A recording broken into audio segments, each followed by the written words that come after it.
Dès l'instant où la notification est apparue sur mon téléphone, j'ai su que c'était des ennuis.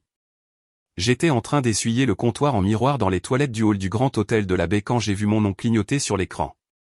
Je portais encore des gants en caoutchouc. Mon polo gris d'agent d'entretien sentait légèrement le nettoyant au citron, et mes cheveux étaient attachés en un chignon rapide. J'ai seulement regardé parce que j'ai vu l'identification. Puis je l'ai ouverte, et tout en moi s'est figé. C'était une publication pour une baby shower de ma cousine, Amélie Garnier. Ballon rose, police d'écriture cursive, son ventre bercé comme si elle avait inventé la maternité. Mais juste sous l'annonce, en lettres grasses, elle l'avait tapé elle-même, « S'il vous plaît, n'amenez pas Chloé. Elle est littéralement agent d'entretien. Je ne veux pas que les gens pensent que nous sommes en difficulté. » Ma gorge s'est instantanément nouée.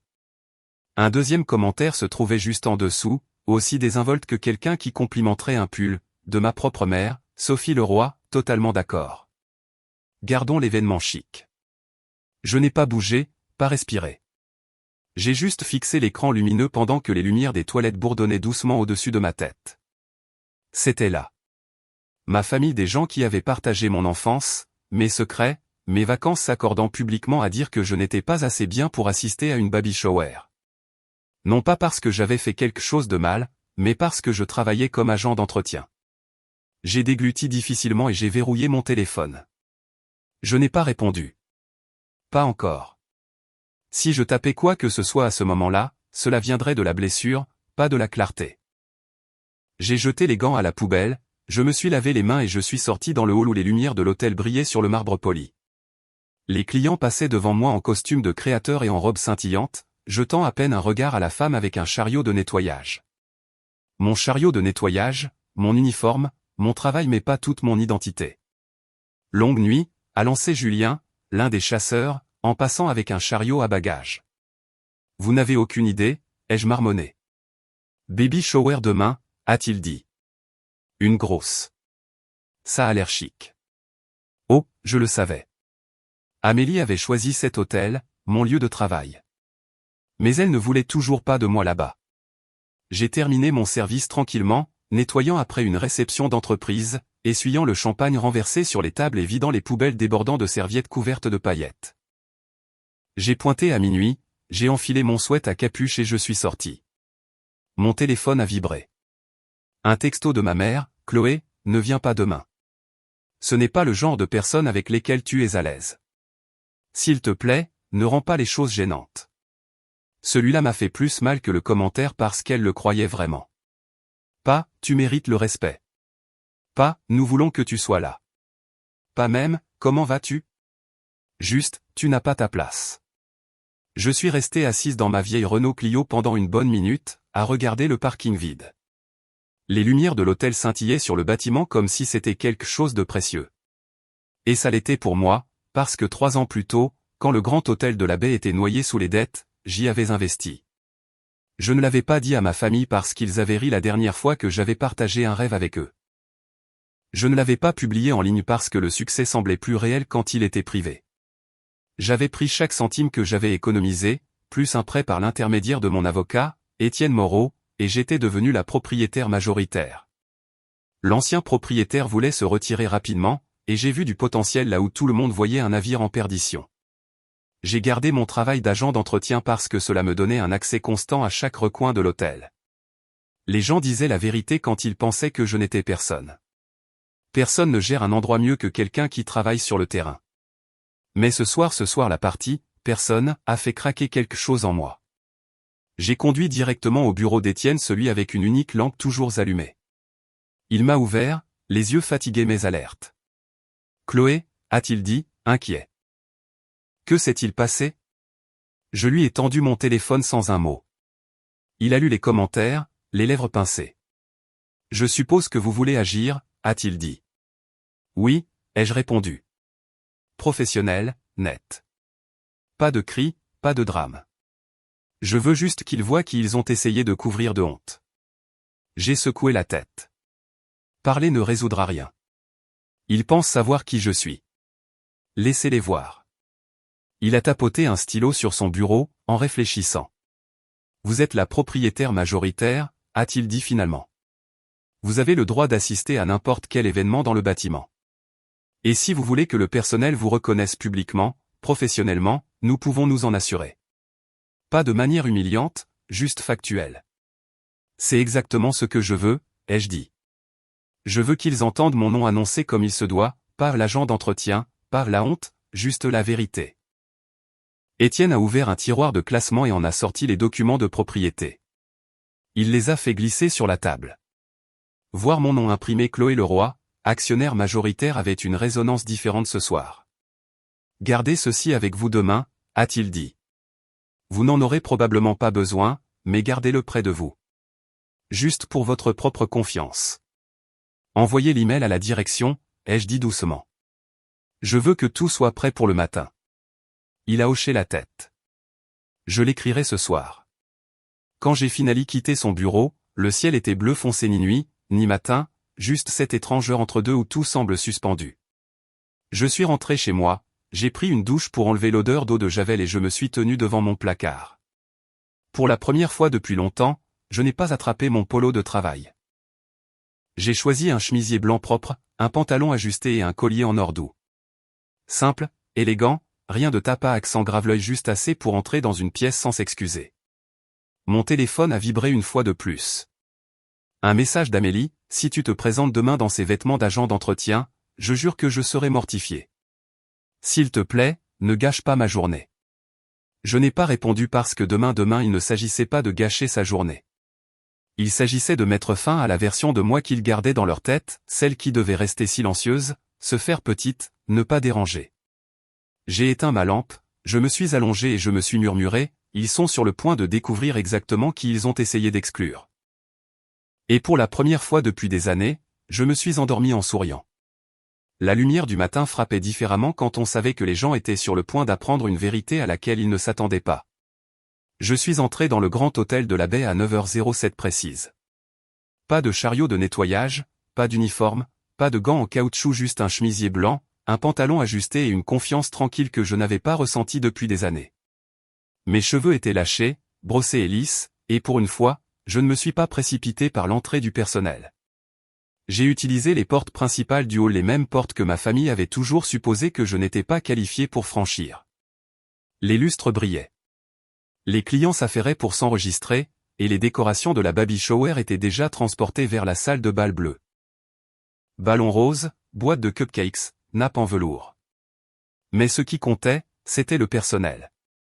Au moment où je suis entré, la chef de la réception, Élise Lambert, a levé les yeux. Ses yeux se sont écarquillés. L'email d'Étienne avait clairement été reçu. Elle a immédiatement redressé son blazer. « Bonjour, mademoiselle Leroy », a-t-elle dit, sa voix respectueuse et claire. C'était la première fois que quelqu'un s'adressait à moi de cette façon devant des clients. Les têtes se sont instantanément tournées. Élise est sortie de derrière le comptoir et a fait un petit signe de tête formel. Le directeur général m'a demandé de vous escorter au salon VIP. Votre présence a été notée, et le personnel suivra le protocole. Mon estomac a tressailli, non pas de nervosité, mais de satisfaction. Parfait. Tandis qu'Élise me guidait à travers le hall, deux chasseurs ont interrompu leur conversation en plein milieu et m'ont salué respectueusement de la tête. Une femme de chambre poussant du linge a souri nerveusement, me reconnaissant même sans le polo. Même la sécurité aux ascenseurs m'a accueilli avec un ferme « Bonjour, mademoiselle Leroy ». Chaque pas me donnait l'impression de récupérer quelque chose que j'avais perdu. Lorsque nous avons atteint le salon VIP, la lumière du soleil inondait la pièce à travers de hautes fenêtres, illuminant le bois poli et les doux fauteuils en velours.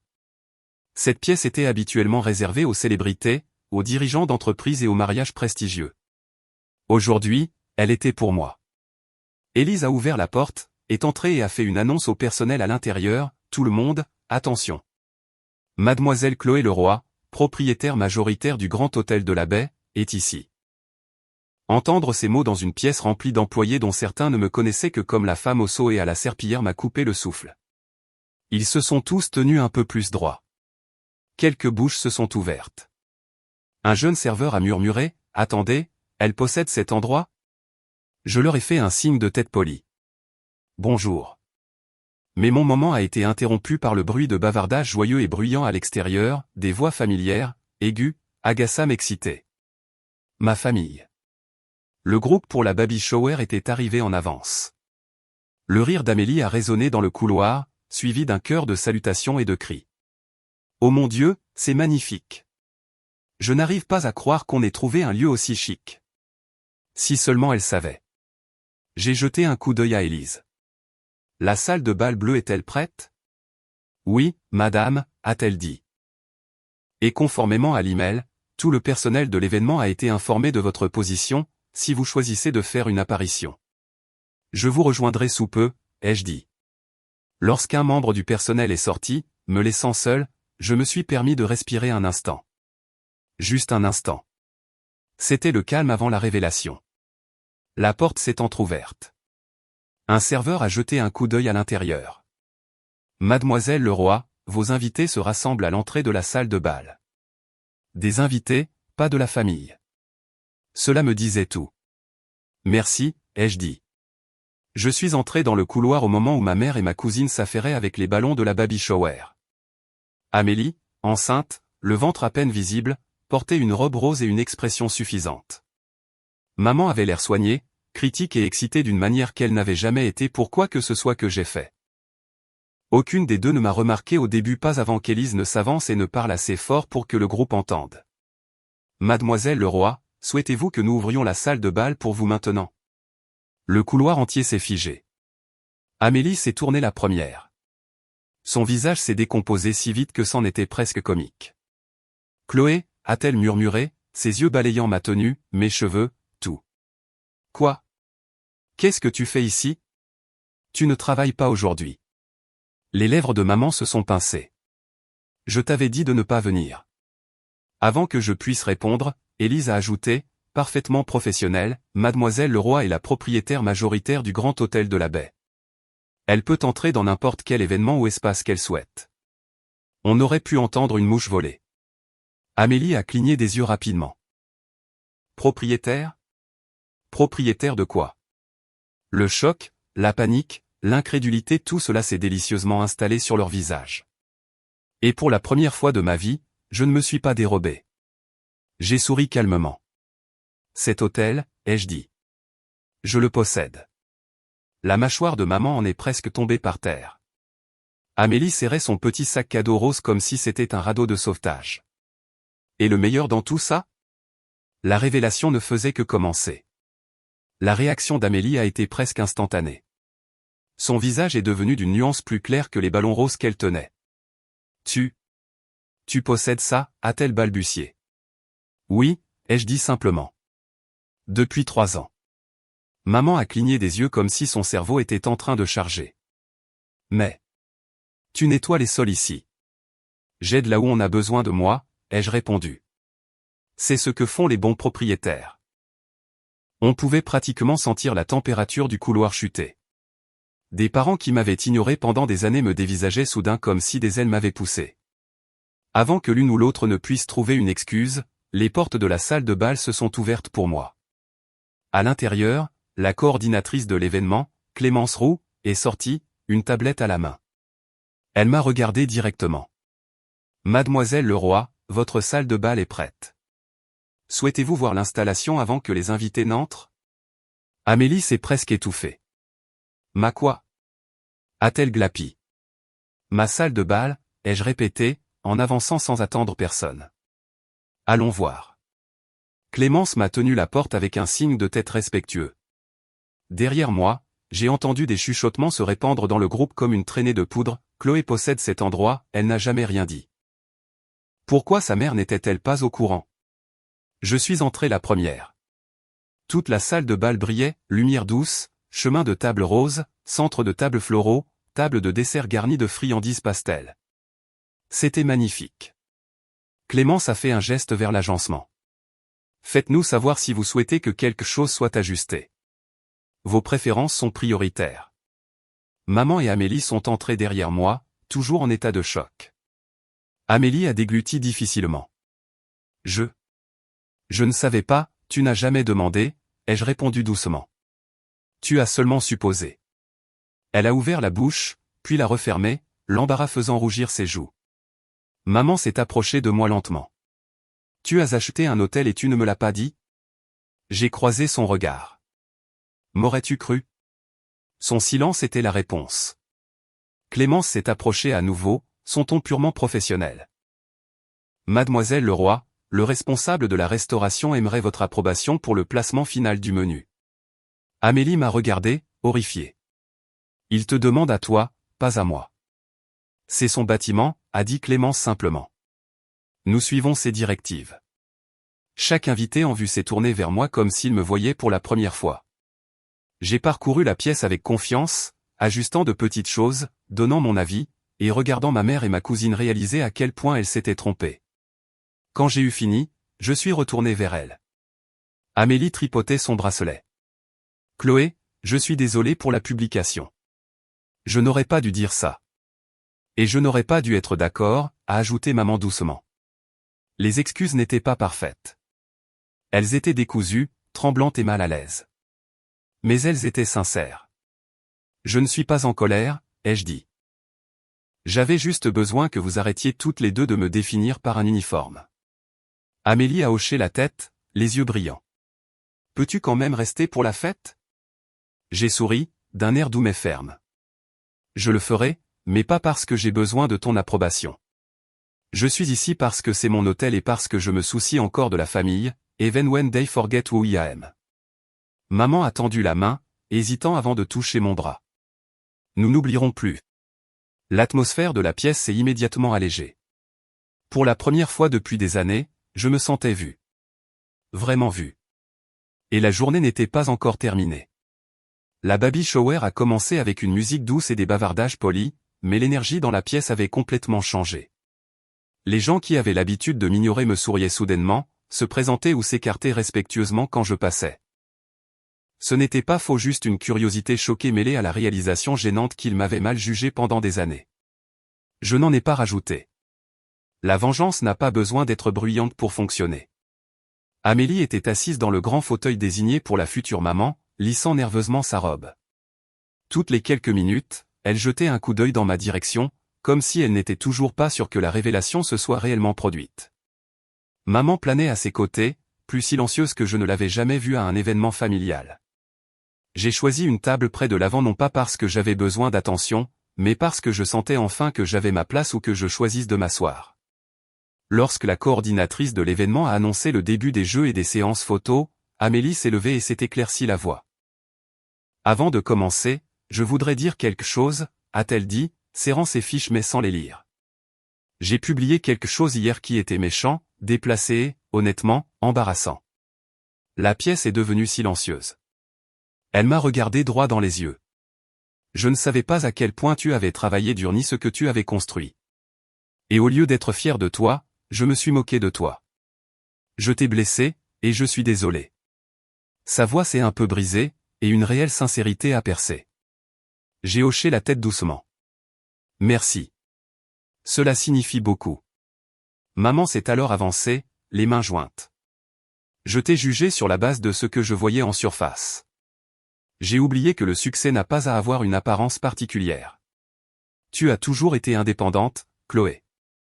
J'aurais dû te faire confiance. Elle a dégluti difficilement. Je suis désolé, moi aussi. Les excuses n'effaçaient pas les commentaires de la veille, mais elles comptaient. Elles semblaient méritées, pas forcées. Je les accepte, ai-je dit doucement. Je veux juste que nous nous respections mutuellement. C'est tout. La tension dans la pièce s'est dissipée comme si quelqu'un avait ouvert une fenêtre. L'événement a repris, jeu de ballon, ouverture des cadeaux, rire des parents, le tintement des petits gobelets en plastique remplis de limonade rose.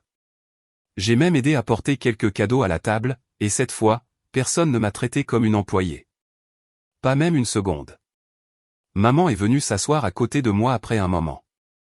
Tu as l'air différente aujourd'hui, a-t-elle dit doucement. Je me sens différente, ai-je répondu. Pas à cause de la révélation. Parce que j'ai enfin fini de me cacher. Elle a hoché la tête, honteuse mais reconnaissante. Je suis contente que tu nous aies montré qui tu es vraiment.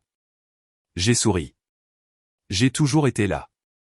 Alors que l'événement touchait à sa fin, Amélie m'a serré fort dans ses bras, un geste gêné au début, puis sincère. Merci d'être resté, a-t-elle murmuré.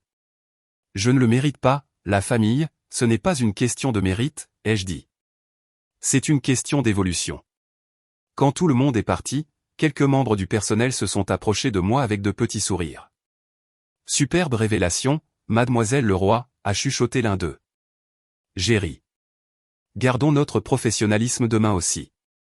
En sortant de la salle de bal, la lumière du soleil traversant les fenêtres, je me sentais plus légère que je ne l'avais été depuis des années. Je n'ai pas seulement retrouvé ma dignité, j'ai retrouvé ma voix. Et le meilleur dans tout ça? Je n'ai pas eu besoin de l'élever une seule fois. Ils m'ont enfin vu pour qui j'étais vraiment. Et la fin était exactement celle que je méritais.